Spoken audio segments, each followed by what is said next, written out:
di era Jokowi itu saham sangat bullish karena pengusaha-pengusaha itu mereka bisa fokus membesarkan perusahaannya. Sebenarnya sekarang tuh di dunia bisnis itu lagi banyak ketidakpastian sih kalau menurut saya.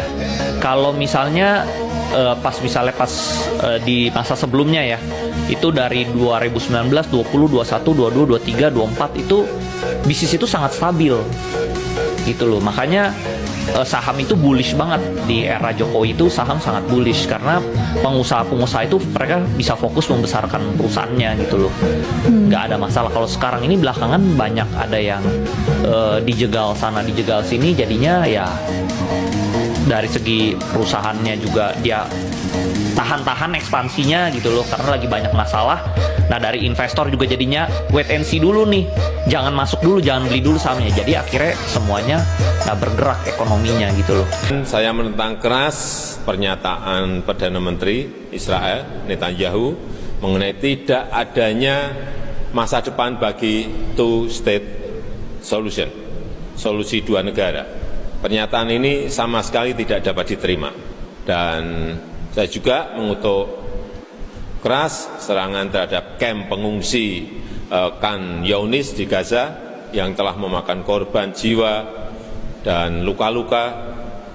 Sudah terlalu panjang daftar pelanggaran hukum internasional yang dilakukan oleh Israel, dan beberapa waktu yang lalu muncul isu juga mengenai kapal Israel. Saya ingin menegaskan bahwa pelabuhan-pelabuhan di Indonesia tidak akan digunakan untuk melayani kepentingan Israel. Merinding ya, ini video waktu Pak Jokowi jadi presiden, berani mengecam Israel, daftar panjang pelanggaran hukum yang dilakukan Israel. Jujur saya belum pernah dengar Pak Prabowo mengecam Israel dan Amerika ketika mereka menyerang Gaza, Palestina, dan menyerang Iran baru-baru ini di bulan suci Ramadan, teman-teman. Jadi bagi saya jauh sekali keberanian dan nyalinya antara Pak Jokowi ya teman-teman dengan presiden kita saat ini, Pak Prabowo. Tidak banyak memberikan komentar tentang Iran justru. Karena dalam perjanjian itu Indonesia harus ikut kebijakan Amerika. Indonesia presiden sudah terikat dengan perjanjian dengan Amerika, terlalu memberikan hak ke Amerika terlalu banyak dibanding kita, sehingga itu mengikat, sehingga beliau tidak banyak memberikan komentar tentang Iran justru. Karena dalam perjanjian itu Indonesia harus ikut kebijakan Amerika. Ya, tidak bisa bertentangan ke Amerika. Salam. Sebenarnya ketakutan pemimpin Konoha ini masuk akal sih. Ada presiden negara berdaulat diculik di negaranya sendiri. Itu Venezuela. Ada supreme leader negara berdaulat dibun-bun di negaranya sendiri. Itu Iran. Maka siapa sih yang tidak takut dengan antek-antek asing ini? Jadi saking takutnya, makanya dia deket-deket sama penculiknya dan pembunuhnya. Orang takut itu cuma bisa nurut. Dipaksa beli pesawat, nurut. Dipaksa beli BBM, nurut. Dipaksa beli ayam, nurut. Dipaksa beli beras, nurut. Dipaksa kirim tentara ke negara konflik, nurut. Beruntung guys, itu hanya terjadi di Konoha. Prabowo itu ya, mohon maaf, kan Presiden Indonesia mengunjungi rakyatnya dengan berkunjung ke luar negeri. Itu kayaknya lebih banyak berkunjung ke luar negeri daripada ke pulau-pulau atau provinsi-provinsi di Indonesia. Makanya saya katakan pantas Prabowo Menteri Luar Negeri kan itu. Lah kalau melakukan wah ini perang-perang internasionalnya kan gitu, perang ini ya, nyatanya balik dari Amerika malah perang duar. Assalam. Mohon maaf bosku, ini mah usulan saya ya. Jika Prabowo sudah tidak mampu mengelola negara, lebih baik mundur Pak. Daripada diteruskan, Indonesia akan semakin terlilit utang besar. Untuk pembiayaan program, pemerintah sudah kelojotan. Sikat dana sana-sini, utang sana-sini. Lalu kemana uang hasil sitaan dari para koruptor, Pak? Masa iya sih Pak, uang zakat rakyat juga mau dipakai untuk program MBG?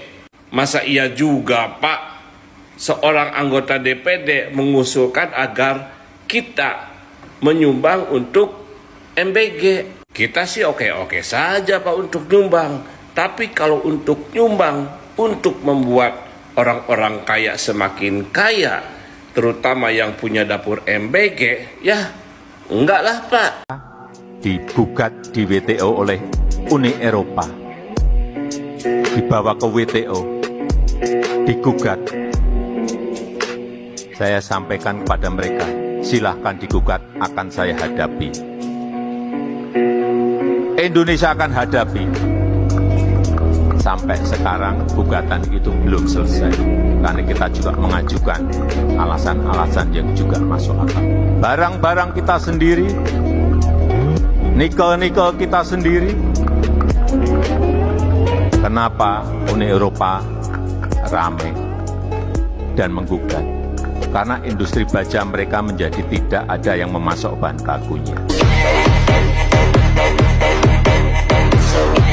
Teman-teman, ini berita terbaru ya. Presiden diakalin, dikadalin oleh anak buahnya sendiri. Kok bisa ya presiden diakalin, dikadalin oleh anak buahnya sendiri? Nah, ini terkait dengan pengadaan 105.000 kendaraan mobil pick up dari India yang akan didatangkan ke Indonesia untuk dibagikan ke setiap koperasi desa Merah Putih. Nah, teman-teman, jumlahnya cukup banyak, fantastis. 105.000 kita impor kendaraan pick up dari India. Nah, kenapa presiden bisa diakalin, dikadalin oleh anak buahnya sendiri? Pelaku pengadaan mobil import ini adalah Agrinas. Agrinas ini adalah perusahaan milik negara, artinya milik pemerintah.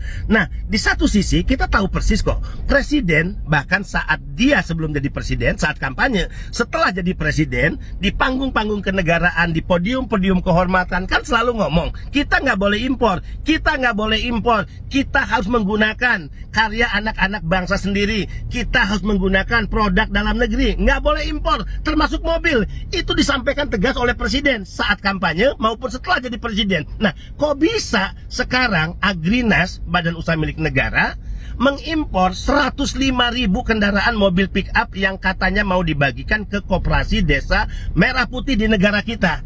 Gila nggak nih? Kok bisa anak buah di lingkungan pemerintahan negara ini ngakalin presidennya sendiri?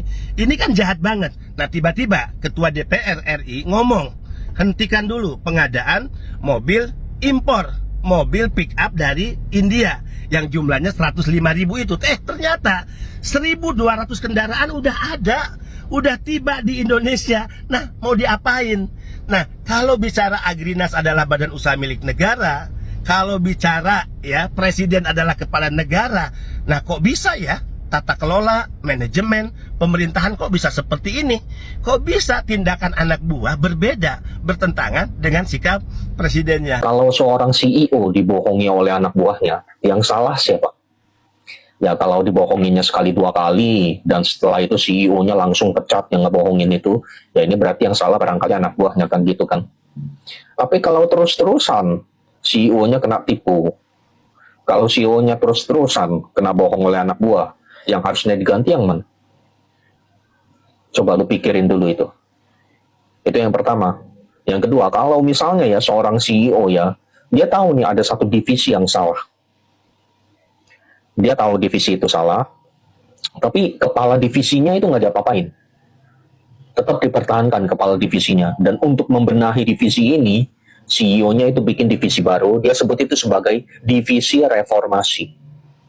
Nah, konyol apa enggak? Dia tahu divisinya ini rusak nih, tapi dia nggak benahin divisi yang rusak ini. Dia nggak ganti pimpinannya, dia nggak ganti orang, dia nggak bikin yang baru tapi pertahanin yang lama. Nah, menurut lu kalau kayak begitu yang salah siapa? CEO-nya apa kepala divisinya? Nah, satu lagi ya, kalau lu masih belum puas ya, misalnya perusahaan ini memiliki proyek jalan gitu, proyeknya di dalam perjalanannya proyek ini banyak kesalahan, banyak kerugian lah, banyak orang sakit karena proyek ini, tapi CEO-nya diem dan tetap mempertahankan kepala proyek. Jadinya yang salah siapa? Nah, lu coba bayangin itu aja. Ya, Teman-teman simak sendiri tadi bagaimana pernyataan Pak Yusuf Kalla yang bernada khawatir mengingat sekarang gerak-gerik Indonesia dikekang oleh perjanjian dengan Amerika, ya seolah Indonesia ini yang tadinya baik-baik saja menyerahkan dirinya untuk diatur-atur oleh Amerika Serikat. Bukan baru kali ini Amerika itu ingin mengeksplor dan menguasai segala sesuatu yang menguntungkan negara mereka. Ya teman-teman, dari era Pak Jokowi pun kan seperti itu, tetapi Pak Jokowi lihat ketika Eropa tadi dengar sendiri pidatonya di WTO digugat, kita lawan, ya kita kasih alasan-alasan yang rasional, orang barang-barang kita kok sederhana ya menghadapinya, tidak perlu gebrak meja, pidato di PBB, pidato di panggung internasional. Karena apa? Ya tindakan kita itu berbicara lebih banyak daripada ocehan mulut kita gitu teman-teman. Jadi tindakan kita itu berbicara lebih banyak dibanding kata-kata. Ini yang dilakukan Pak Jokowi, membicarakan apa yang sudah dia kerjakan. Ya teman-teman, tidak bicara ngalur ngidul ya teman-teman, tidak bicara dengan bahasa-bahasa yang seperti orator gitu teman-teman. Jadi inilah kelebihan Pak Jokowi. Lalu kita simak dari Andri Hakim, seorang investor muda. Ya dia mengakui di era Pak Jokowi ya saham-saham pada melompat, pada naik karena pengusaha bisa fokus ekspansi yang mengembangkan usahanya karena banyak kepastian terjadi, kepastian hukum, iklim usaha bagus. Kalau sekarang kita bisa lihat sendiri menurut Andre Hakim itu ya banyak gejolak-gejolak dan polemik yang memercik pesimisme ya teman-teman. Bahkan pemerintah sendiri menurut saya yang menularkan pesimisme itu. Di era Pak Jokowi kurang apa? Covid, Rusia serang Ukraina. Kalau Timur Tengah nggak usah dibahas, dari dulu memang sudah perang. Kapan sih Timur Tengah itu nggak perang? Jadi bukan sesuatu yang baru, tapi seolah-olah ya teman-teman ya disikapi perang Timur Tengah itu sesuatu yang baru. Ini sudah lama perang Timur Tengah itu ya, hanya beda negara, bertambah aktornya, ya bertambah dampaknya. Tapi di era Pak Jokowi kita bisa melihat ketenangan beliau, ya, ya mereka fokus pada kinerja. Pak Jokowi fokus pada kedaulatan dalam negeri, segala sesuatu diperbaiki agar pondasinya kuat. Salah satunya apa? Infrastruktur, menghubungkan daerah pertanian, menghubungkan daerah wisata, izin satu pintu, semua diperbaiki bertahap. Dan ini semua fundamental. Ya, kalau bicara kisruh luar negeri nggak akan ada habisnya. Masa iya setiap kali ada kisruh luar negeri fokus kita ke sana? Itu hanya nice to know aja, cukup kita tahu. Ya bagi para pejabat boleh tahu lebih detail dampaknya bagi kita, tapi tetap fokus hal-hal yang bisa menguatkan Indonesia. Sekarang saya tanya, industri dalam negeri ini kan butuh yang namanya digerakkan. Kok bisa-bisanya impor ratusan unit dari India mobil? Emangnya langsung butuh ratusan ribu unit Kopdes? Emang udah jalan Kopdesnya di tiap titik? Kan ini menjadi pertanyaan besar, kenapa tidak gerakkan industri dalam negeri? Emangnya mau langsung seratusan ribunya dipakai kan enggak? Buktinya sekarang yang datang baru sekitar ribuan. Artinya bisa menunggu gitu teman-teman. Kalau memang bisa menunggu, kenapa enggak kerjakan dalam negeri saja? Jadi ini yang saya bilang, tidak ada pemerintah saat ini itu memercik nasionalisme, tidak ada memercik optimisme. Ya Pak Purbaya di awal-awal terlihat sekali memercik optimisme, tapi bagaimanapun dia akhirnya ikut arus karena dia bukan pimpinan tertinggi. Ya jadi benar-benar menurut saya negara ini butuh pemimpin yang seperti Pak Jokowi. Kalau menurut teman-teman bagaimana? Coba tambahkan di kolom komentar. Terima kasih yang sudah menyimak sampai selesai. Sampai jumpa di video saya selanjutnya.